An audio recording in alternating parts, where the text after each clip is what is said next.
नमस्कार दोस्तों, हमारी आज की कहानी है बेटे ने अपने पिता को दिए उतरन कपड़े। हम सेवक बाबू बार बार बेटे के कमरे की तरफ देख रहे थे कि वो ऑफिस के लिए निकले तो दो बातें करूं। जैसे राजेश कमरे से निकला और बैठकर जूते मोजे पहनने लगा। बेटा राजेश, क्या ऑफिस जा रहे हो? इसने कोई उत्तर नहीं दिया तो वो दोबारा हिचकाते हुए बोले, वो मुझे कुछ कहना था। अब कहते हुए, अच्छा, वो नहीं लग रहा है कि एक बाप बेटे से फरमाइश करे, क्योंकि बच्चे पिता से फरमाइश करते हैं तो समझ में नहीं आ रहा कैसे कहूँ। राजेश चिढ़ते हुए बोला, पापा जूते मोजे पहनकर सोने तो जाऊंगा नहीं। आपकी तरह मुझे इतना आराम कहाँ है कि दिन भर घर में बैठो और सब कुछ सामने मिल जाए। देख तो रहे हैं कि मैं तैयार हो रहा हूँ तो दफ्तर ही जाऊंगा, और मेरे बोलने से कौन सा आप रुकेंगे? जो कहना है साफ साफ कहिए, मेरे पास वक्त नहीं है। तो ठहर ठहर कर बोलते। बेटा, अब कैसे कहूँ? तुम्हारी माँ रहती तो मैं तुम्हें इतनी तकलीफ नहीं देता। वो मैं ये कह रहा था कि अगर तुम्हें वक्त मिले तो मेरे लिए दो शर्ट ला दो। दोनों शर्ट के बटन टूटे रहे हैं। तुम्हारी माँ रहती थी तो लगा देती थी, और वो शर्ट इतने पुराने हो गए हैं कि हर रोज वही पहनकर बाहर निकलता हूँ तो जान पहचान वाले टोकते हैं। तभी उधर से राम सेवक बाबू की बहू अंजना आई। बोली, बाबूजी, आप हर समय इसी ताक में रहते हैं कि ये जल्दी में हो तो कुछ फरमाइश कर ले, तो तब तो इसे पूरा करना ही पड़ेगा। अब तो ऐसे कह रहे हैं जैसे माँ जी के जाने के बाद हम आपका ख्याल ही नहीं रखते। ऐसे तो आप शेर बने घूमते थे, अब क्या हो गया? अब क्यों भीगी बिल्ली बनकर बेटे से कह रहे हैं? और मुझे माँ जी की तरह खाली मत समझना कि दिन रात चूल्हा चौका करूं और फिर सबके शर्ट के बटन लगाती रहूं। हम सेवक बाबू बोले, बहू सही कह रही हो। वो घर संभालती थी पर अपने चेहरे पर सिकन नहीं आने देती थी। विमला जी के जाने के बाद मैं तो जैसे अनाथ ही हो गया। और वैसे भी कमाऊ पिता बोझ नहीं होता, पर बिना माँ के पिता बेटे बहू पर बोझ बन जाता है। समझ सकता हूँ, मैं तुम लोगों के लिए परेशानी बन गया हूँ। आए दिन तुम लोगों से फरमाइश जो करता रहता हूँ। राजेश बोला, बस बाबूजी, अब इमोशनल ड्रामा करना मत शुरू कर दीजिए। शर्ट के बटन टूट जाते हैं तो उसे मत पहनिए, पर कम से कम ताने तो मत दीजिए। याद है ना बचपन में जब मैं नई शर्ट मांगता था तो कहते कि क्या जरूरत है, माँ तुम्हारी बटन लगा देगी। तो अब आपकी भी समस्या का मेरे पास समाधान है। वो हैरानी से बोले, वो क्या बेटा? राजेश अंजना से बोला, अंजना, मेरे कितने शर्ट पुराने हो गए हैं जो अब ऑफिस पहनकर जाने लायक नहीं हैं। ऐसा करो, उसमें से दो शर्ट निकालकर बाबूजी को दे दो और मेरे लिए दो शर्ट ऑनलाइन ऑर्डर कर दो। ठीक है बाबूजी, आपकी समस्या का समाधान हो गया और पैसे कोई पेड़ पर लगे नहीं होते हैं। इतना कहकर राजेश ऑफिस चला गया। उनके जाते ही अंजना बोली, बाबूजी, क्या माँ जी ने आपको कभी नहीं बताया था? मुझे तो बात बात पर टोकती थी कि जाते हुए इंसान को टोकना नहीं चाहिए, तो ताक में बैठे रहते हैं। अगर मैं ना रहूं तो आप अपने बेटे को चैन से सांस नहीं लेने देंगे। इतना सुनाकर अंजना वहां से चली गई। दोपहर में राम सेवक बाबू फ्रिज में पानी की बोतल निकालकर जा रहे थे। अंजना बोली, बाबूजी कहाँ चले? वो पलटकर देखने लगे। अंजना बोली, पानी की बोतल तो निकाल ली, पर कभी बोतल भरकर नहीं रखते हैं। अब शाम में अगर ये कोई मेहमान आए तो मैं क्या करूँगी? मैं पानी लेने से मना नहीं कर रही हूँ, पर जितना पानी ले लेते हैं उतना ही भरकर फ्रिज में भी रख दीजिए। राम सेवक बाबू चुपचाप एक बोतल पानी भरकर फ्रिज में रख दिए और अपने कमरे में चले गए। में अकेले उनका मन नहीं लगता। पत्नी को गुजरे हुए अभी साल हुआ है, पर जीवन जैसे बोझ लगने लगा। यही घर था जब आते जाते उनकी पत्नी उनका हालचाल पूछती और चाय पानी देती रहती। अब तो बिना दो बात सुने पानी भी नसीब नहीं होता था। क्या सच में पत्नी की मृत्यु के बाद एक वृद्ध व्यक्ति बच्चों के लिए बोझ बन जाता है? राम सेवक बाबू को कुछ ऐसा ही महसूस हो रहा था। शाम होते ही राम सेवक बाबू छोटे बच्चे की तरह भागना चाहते थे। जैसे ही वे बाहर निकलने लगे, अंजना आई और उनकी तरफ 2 शर्ट फेंकते हुए बोली, लीजिए बाबूजी, ये दोनों शर्ट रख लीजिए, और जिस शर्ट का बटन टूटा है उसे काम वाली से कहकर ठीक करवा लीजिएगा। शायद उसे आप पर दया आ जाए, क्योंकि मुझसे ये सब काम नहीं होगा। राम सेवक बाबू चुपचाप खुशी से एक शर्ट को में टांग दिए और दूसरे को पहनकर बाहर पार्क में अपने जैसे वृद्ध व्यक्तियों के साथ बैठने चले गए। वहां उनका मन हल्का हो जाता था। वही उनके एक मित्र कैलाश बाबू बैठे थे। बातों बातों में वो बोले, राम सेवक बाबू, ये शर्ट क्या आपके बेटे की है? क्योंकि एक रोज वो मेरे बेटे से मिलने घर आया था, तब मैंने उसे पहने हुए देखा था। बेटे को ये रंग बड़ा पसंद आया था, उसने चर्चा भी की थी, इसलिए ये शर्ट मुझे याद है। राम सेवक बाबू एक पल को लज्जित हुए, फिर मुस्कुराकर बोले, कैलाश बाबू, अब क्या बताऊं बेटा, जिद पर अड़ा था कि बाजार चलिए, 2-3 नए सेट खरीद लीजिए। मैंने कहा रोज दफ्तर जाते महीने में ही अपने पहने हुए शर्ट छोड़ देते हो, क्यों पैसा बर्बाद करना? मुझे कहाँ जाना है तो मैं पहन लेता हूँ। पता है आपको मान नहीं रहा था, बड़ी मुश्किल से माना है। इतना कहकर बेचारे झूठी हंसी दिखाने लगे। कुछ घंटों बाद घर लौटकर आए और शर्ट खोलकर दूसरी खूंटी में टांग दी। अपनी पुरानी शर्ट को पहन लिए। थोड़ी देर बाद बेटा दफ्तर से लौटा तो बहू ने उसके लिए गर्मा गर्म चाय पकौड़े बनाए। वही राम सेवक बाबू भी थोड़ी दूर पर कुर्सी पर बैठे थे। अंजना चाय के साथ उन्हें 2 ब्रेड दी और बोली, बाबूजी, तेल की चीजें आपको हजम नहीं होंगी, इसलिए आपको पकौड़े नहीं दे सकती। इतना कहकर वो पति के पास जाकर बैठ गई। राजेश राम सेवक बाबू की तरफ देखते हुए बोला, बाबूजी, क्या अंजना ने आपको शर्ट नहीं दी? राम सेवक बाबू बोले, हाँ बेटा, बहू ने ही दिया है। राजेश बोला, फिर पहनते क्यों नहीं है? राम सेवक बाबू बोले, आज ही पहनकर नीचे गया था। पर बेटा बोला, क्या हुआ, शर्ट फट गई या कुछ दाग लगा दिया? तभी अंजना बोली, हाय हाय बाबूजी, आपको पता है वो कितनी महंगी शर्ट थी, महीनों से ये पहन रहे थे। अभी 2 महीने पहले ही तो इन्होंने उस शर्ट को छोड़ा था। ड्राइवर कब से कह रहा था मुझे सर की वो पुरानी शर्ट दे दीजिएगा, पर मैंने उसे ना देकर आपको दिया और आप हैं कि। राजेश बोला, बाबूजी, उम्र होने के बाद बुढ़ापे में लोग जिम्मेदार हो जाते हैं, पर आप तो माँ के जाने के बाद बहुत ही लापरवाह हो गए हैं। मैं सोचा था गांव से यहाँ आपको लाकर रख लूँगा तो आप कुछ सीखेंगे, पर आप तो ये आपकी बहू आपके लिए इतना सोचती है और आप उसी को परेशानी बढ़ाती हैं। राम सेवक बाबू बोले, नहीं बेटा, ऐसी कोई बात नहीं है। शर्ट ना तो फटी है ना दाग लगा।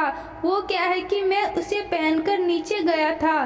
किशोर बाबू ने वो शर्ट देखी और बोले कि ये शर्ट आपका बेटा पहनता था, तो मुझे लगा उनके मन में तुम्हारे लिए कोई गलत विचार न आ जाए, इसलिए मैंने उसे उतार कर रख दिया। राजेश बोला, क्या जरूरी था आपको वो शर्ट पहनकर किशोर अंकल के मिलने की, और गलत विचार उनके मन में नहीं बल्कि आपके मन में आया होगा कि मैं पुरानी शर्ट पहनकर जाऊं, लोगों को दिखाऊं कि देखो मेरा बेटा मुझ पर ध्यान नहीं देता है। कितना भी कर लो आप किसान के किसान ही रहेंगे, मिट्टी में पले बड़े हैं, शहर के तौर तरीके कहाँ से सीखेंगे। इतना कहकर राम सेवक उठकर चले गए। अंजना बोली, बाबूजी आज आपने इनका मूड खराब कर दिया। ऐसा कीजिए, रात में आप अपने कमरे में रहिएगा, मैं आपका खाना वही दे दूंगी। राम सेवक बाबू बेचारे बिना गलती के 4 बातें सुनकर चुपचाप अपने कमरे में चले गए। अगले दिन अंजना फोन पर अपनी माँ से राम सेवक बाबूजी की शिकायत कर रही थी। क्या कहूँ माँ जी की जगह अगर बाबूजी चले जाते तो मेरे लिए अच्छा रहता। कम से कम माँ जी घर के कुछ काम करके मेरा हाथ तो बटाती थी, पर अब मेरे सर पर एक बोझ छोड़ गई हैं। दिन रात कोई न कोई बखेड़ा खड़ा करते हैं, इससे अच्छा तो ये गांव में रहते। राम सेवक बाबू चुपचाप सुनकर अपने कमरे में ही बैठे रहे। वक्त बीता। कुछ दिनों बाद उनकी गांव वाली सीताबाई आई और बोली, बाबूजी कुर्सी पर बैठ जाइए, आपका बिस्तर झाड़ देती हूँ। लगता है कई महीनों से चादर नहीं बदली है, आपको बदबू नहीं आती। राम सेवक बाबू बोले, सीताबाई बड़ी मेहरबानी होगी अगर चादर झाड़ कर फिर से लगा दो। बदबू तो आती है, पर क्या करूं बेटा, मैं बहू का काम नहीं बढ़ाना चाहता। क्या तुम मेरा एक और काम कर दोगी? सीताबाई बोली, बाबूजी वैसे तो मेरे पास बिल्कुल भी वक्त नहीं, पर अम्मा जी कहती थी जब मैं ना रहूं तो बाबूजी का ध्यान रखना। तो बताइए क्या बात है?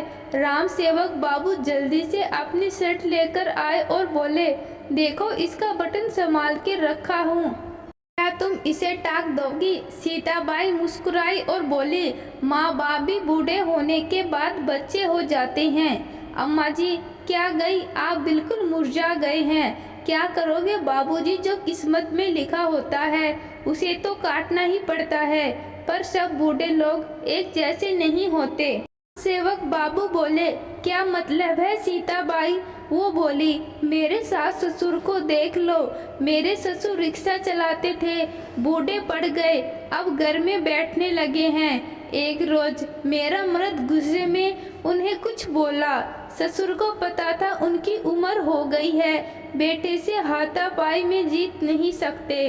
राम सेवक बाबू बोले, फिर क्या किया तुम्हारे ससुर ने? सीताबाई हंसकर बोली, क्या करेंगे, जाकर पुलिस स्टेशन में रपट लिखा दी और बोले मेरा कमरा खाली करो, तुम्हें और तुम्हारे परिवार को रखता हूँ तो खर्चा भी होता है, इतने खर्चे में एक बाई लगा लूँगा तो ना मुझे कोई दिक्कत होगी ना तुम्हारी माँ को। राम सेवक बाबू आश्चर्य से सीताबाई को देख रहे थे और बोले, तो तुम्हारे पति ने क्या कहा? सीताबाई हंसकर बोली, कहेगा क्या, आज की दुनिया में घर और राशन में क्या कम खर्च नहीं होता? अरे इतने पैसों में तो कितने माँ बाप को लोग खिला सकते हैं। वो दिन था और आज का दिन, आज तक मेरे मर्द ने उनसे ऊंची आवाज में बात नहीं की है। ये लो बाबूजी, आपका शर्ट तैयार हो गया। राम सेवक बाबू की जिज्ञासा बढ़ी तो वो बोले, सीताबाई एक बात बताओ, तुम्हारे ससुर ने तुम्हारे पति के साथ ऐसा व्यवहार किया, तुम्हें बुरा नहीं लगा? सीताबाई बोली, बाबूजी एक बात कहे, थोड़े दिन के लिए सुख के लिए मैं अपना बुढ़ापा नहीं बिगाड़ना चाहती। आज अगर मैं अपने पति के साथ हो जाती तो हो सकता है कल को मेरा बेटा भी मेरे साथ यही सब करता। ना बाबा ना, मुझे बुढ़ापे में अपने बच्चों पर बोझ नहीं बनना। अपनी कमाई से अगर मैं बुढ़ापे तक खा सकती हूँ तो क्यों बच्चों पर बोझ बनूंगी। जो मेरा है वो जीते जी जिंदगी मेरा ही रहेगा। मेरे मरने के बाद ही पैसा और घर में अपने बच्चों को दूंगी। इतना कहते हुए वो चली गई।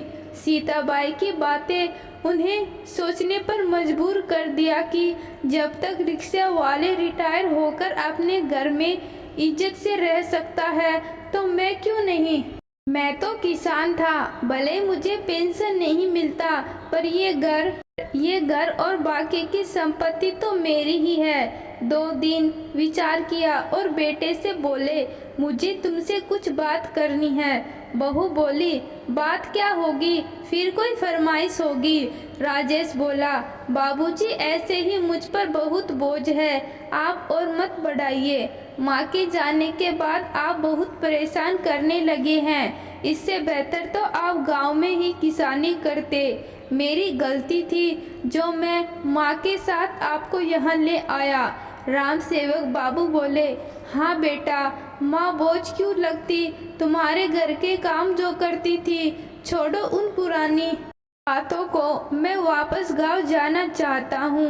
अंजना खुश हो गई तो राम सेवक बाबू बोले, मैं अपना पुराना मकान ठीक करवाऊंगा तो सोचता हूँ इस घर को बेचकर गांव का मकान ठीक करवा लूँ और फिर से किसानी शुरू करूँ। अंजना बोली, बाबूजी ये तो सरासर धोखा है, आप मेरे घर को कैसे बेच सकते हैं। वो हंसकर बोले, धोखा और तुम्हारे घर, ये घर मैंने अपनी कुछ जमीन बेचकर और कुछ पर लोन लेकर अपने नाम पर ली थी। तो तुम्हारा कैसा हुआ। रिश्तों में धोखाधड़ी तो मैंने सीखी ही नहीं, फिर जेली दूर है। अंजना राजेश को देखने लगी।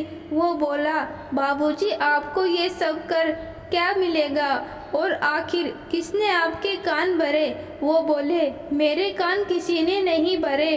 और एक बात कह दूं, मैं किसी पर बोझ नहीं हूँ। भले ही नौकरी नहीं करता था पर एक किसान था, पसीने की कमाई खाता था और आगे भी खा सकता हूँ। आज जो तुम नई शर्ट और टाई पहनकर जाते हो, कभी सोचा है उस मिट्टी और पसीने की बदौलत यहाँ तक पहुँचे हो। मेरा फैसला सुन लो, अब मैं जाकर रहूँगा। मुझे फिर से खेती शुरू करने के लिए कुछ पैसे चाहिए जो कि अब मेरे पास है नहीं।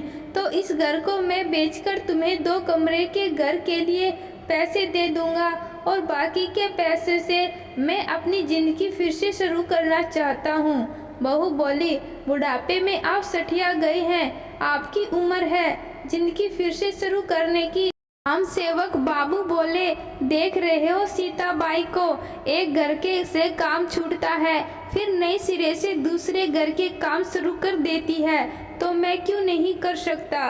किसी को कहकर 1 हफ्ते बाद की टिकट वाली है। 2 दिन बाद इस मकान को देखने के लिए कोई आ रहा है, तो तुम भी तैयार रहना। इतना कहकर राम सेवक बाबू अपने कमरे में चले गए। राजेश और अंजना को जोर से झटका धीरे से नहीं बल्कि बहुत जोर से लगा। राम सेवक बाबू के आगे पीछे दोनों घूमते रहे, परंतु वो अपने निर्णय पर अडिग रहे। आखिर वही हुआ जो उन्होंने चाहा। मकान को बेच दिया, बेटे को आधे पैसे दिए और वापस गांव चले गए। बेटे को परिवार लेकर न जाने कितने महीने किराए के में रहने पड़े। फिर करीब साल भर बाद उसने एक छोटा सा मकान खरीदा और गांव जाकर पिता के पैर पड़ता, माफी मांगता, पर राम सेवक बाबू उन्हें ये कहकर वापस भेज देते कि मेरे मरने का इंतजार करो, जब मैं मर जाऊंगा तो ये सब तुम्हारा हो जाएगा, पर मेरे जीते जिंदगी मेरी संपत्ति तुम्हें नहीं मिल सकती। दोस्तों, जो माता पिता अपने बच्चों के लिए सब कुछ न्यौछावर कर देते हैं, आखिर एक समय पर वो कठोर क्यों बन जाते हैं। अगर एक माँ के जाने के बाद पिता की देखभाल हम अपने बच्चों की तरह करें तो इसमें क्या बुराई है, और अगर हम अपनी जिम्मेदारी नहीं निभाते तो उनसे कुछ मांगने का हक भी नहीं रखते हैं। क्या राम सेवक बाबू का लिया गया फैसला सही था या गलत कमेंट बॉक्स में ज़रूर बताना। धन्यवाद।